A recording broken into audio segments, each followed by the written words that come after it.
எல்லோருக்கும் வணக்கம். நான் உங்கள் டாக்டர் பிள்ளை. இன்றைக்கி நம்ம பார்க்க போகிறது ரொம்ப முக்கியமான விஷயங்க. மலச்சிக்கல், ஒரு மனச்சிக்கல்.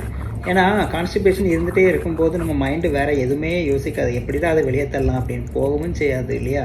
சில பேர் பார்த்திங்கன்னா ரொம்ப முக்கி போவாங்க. அது ரொம்ப தப்புங்க.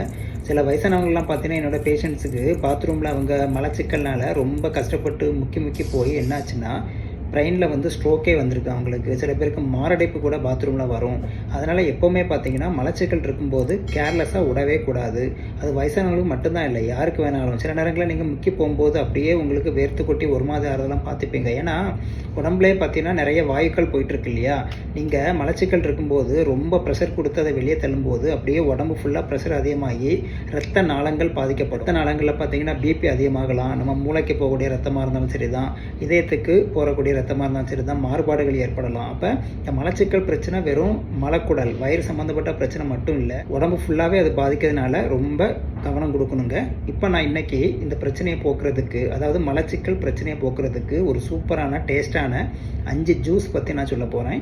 பொதுவாக நம்ம சாப்பிட்ற சாப்பாடு பார்த்திங்கன்னா வயிற்றில் டைஜஸ்ட் ஆகி மலமாக வெளியேறுதுங்க. இதற்கு நார்ச்சத்து ரொம்ப அவசியம். நார்ச்சத்து பொதுவாக பழங்களில் அதிகமாக இருக்குங்க. இப்போ நான் இன்றைக்கி சொல்ல போகிற ஒரு 5 ஜூஸ் வகையில் பார்த்திங்கன்னா நார்ச்சத்து பயங்கரமாக இருக்குது. இதை நீங்கள் தொடர்ந்து குடிச்சிட்டு வரும்போது உங்கள் மலக்குடலில் போய் நல்லா வேலை செய்து மலத்தை ஈஸியாக ரொம்ப ஃப்ரீயாக வந்து வெளியேற்றுறதுக்கு உதவுங்க. அது என்னென்ன ஜூஸ்ன்னு சொல்லிட்டு பார்க்கலாமா? மலச்சிக்கலை போக்குறதுல முதலாவது ஜூஸ் என்னன்னு பார்த்தீங்கன்னா பியர் ஜூஸு. அப்படின்னா ஒன்றும் இல்லைங்க, பேரிக்காய் இருக்குல்ல, அதுதான். அதாவது ஜூஸ் வந்து எப்படி பண்ணணும், என்ன பண்ணணும் உங்களுக்கே தெரியும். ஆனால் ஒரே ஒரு கண்டிஷன் சொல்கிறேங்க, ஆடட் சுகர் மட்டும் சேர்க்கக்கூடாது. எந்த காரணத்தை கொண்டும் நீங்கள் சர்க்கரையை ஜூஸில் சேர்த்துறாதீங்க. அந்த பழத்தில் இயற்கையாக என்ன இனிப்பு இருக்கோ அது போதும். இனிப்பு கம்மியாக இருந்தாலும் பரவாயில்ல, தண்ணி மட்டும் சேர்த்துக்கோங்க. டேஸ்ட்டுக்கு வந்து இஞ்சியும் புதினா அந்தமாதிரி சேர்த்துக்கலாமே தவிர சுகர் மட்டும் சேர்க்காதீங்க. அப்போ இந்த பியர் ஜூஸில் பார்த்தீங்கன்னா நார்ச்சத்து நிறைய இருக்குது. அது வந்து பொதுவாக பேரிக்காயெல்லாம் பச்சையாக கூட சாப்பிட்லாம். இருந்தாலும் ஒரு ஜூஸ் மாதிரி பண்ணால் ஒரு டேஸ்ட் அதிகமாக இருக்கும் இல்லையா? கொஞ்சம் தண்ணி சேர்த்து நான் சொன்ன பொருட்களை சேர்த்து நீங்கள் வந்து ஜூஸ் போட்டு குடிக்கலாங்க. மலச்சிக்கலை போக்குறதுல ரெண்டாவது நம்ம குடிக்க வேண்டிய ஜூஸ் என்னன்னு பார்த்தீங்கன்னா கொய்யாப்பழ ஜூஸ். இதுலேயும் பார்த்தீங்கன்னா ஒரு சிவப்பு கலரில் ஒரு கொய்யா இருக்குங்க. அதோட மெயின் வேலையை வயிற்றை வந்து கிளியர் பண்ணுறதாங்க. மலச்சிக்கல் எப்படிப்பட்டதாக இருந்தாலும் அது சரியாயிடும். கொய்யாப்பழ ஜூஸ் உங்களுக்கே தெரியும். கடைகளில் பார்த்தீங்கன்னா அந்த பாட்டில் அடைச்சி விற்பாங்க. அந்த ஜூஸ்லாம் பார்த்தீங்கன்னா நிறைய ப்ரிசர்வேட்டிவ் கெமிக்கல்லாம் சேர்ந்து வரும். வீட்லேயே நீங்கள் வந்து ஒரு கொய்யாப்பழத்தை வாங்கிட்டு வந்து, சிவப்பு கிடைச்சா ஓகே, இல்லைனா சாதா கொய்யாப்பழம் கூட போதும். அதை வீட்டிலே நீங்கள் ஃப்ரெஷ்ஷாக சுகர் எதுவுமே சேர்க்காமல் கொஞ்சம் வந்து தண்ணி மட்டும் சேர்த்து நல்ல மிக்ஸில் போட்டு அடித்து ஒரு ஜூஸாக குடிச்சிங்கன்னா உங்களுக்கு மலச்சிக்கல் பறந்து போயிடும். மலச்சிக்கலை போக்குறதுல மூணாவதாக பார்க்கக்கூடிய ஜூஸ் என்னென்னு பார்த்தீங்கன்னா ஆப்பிள் ஜூஸ். தினமும் ஒரு ஆப்பிள் நம்ம சாப்பிட்டோன்னா டாக்டரை பார்க்க போகணும்னு சொல்லுவாங்க. அந்தளவு ஆப்பிளில் எல்லா வைட்டமின்கள் எல்லாமே சத்துக்கள் நிறைஞ்சிருக்கு, நார்ச்சத்தும் நிறைய இருக்குது.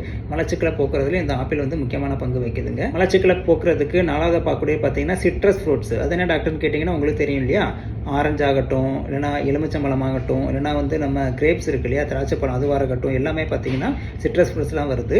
இதில் ஆரஞ்சுலேயும் லெமன்லேயும் பார்த்தீங்கன்னா வந்து சிட்ரிக் ஆசிட் இருக்குது. நம்ம கிரேப்ஸில் பார்த்தீங்கன்னா அஸ்கார்பிக் ஆசிட் இருக்குது. எல்லாமே ஒரே ஃபேமிலி தாங்க.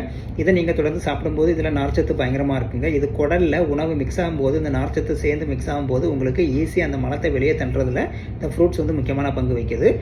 ஆரஞ்சு, லெமனு, கிரேப்ஸ் இந்த மூணில் ஏதாவது ஒரு நாளைக்கு ஒன்று வச்சு கூட நீங்கள் சாப்பிட்லாம்.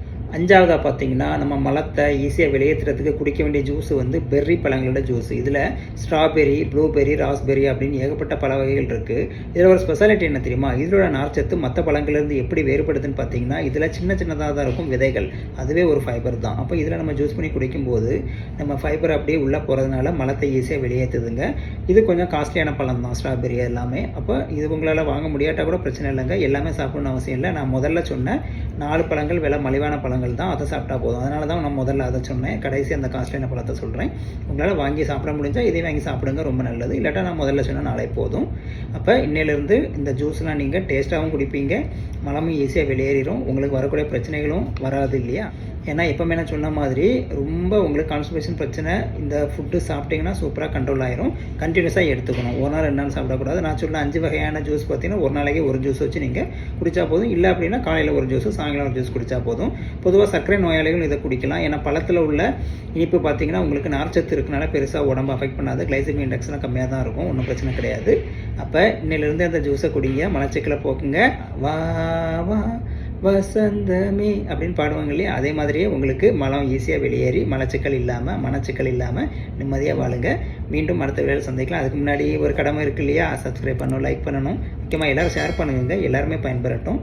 எல்லோரும் இன்பமாக, எல்லா ஆரோக்கியமாக, நோய் இல்லாமல் வாழணும்னு இறைவனை பிரார்த்திக்கிறேன். மீண்டும் அடுத்த வேலை சந்திக்கலாம். நன்றி, வணக்கம்.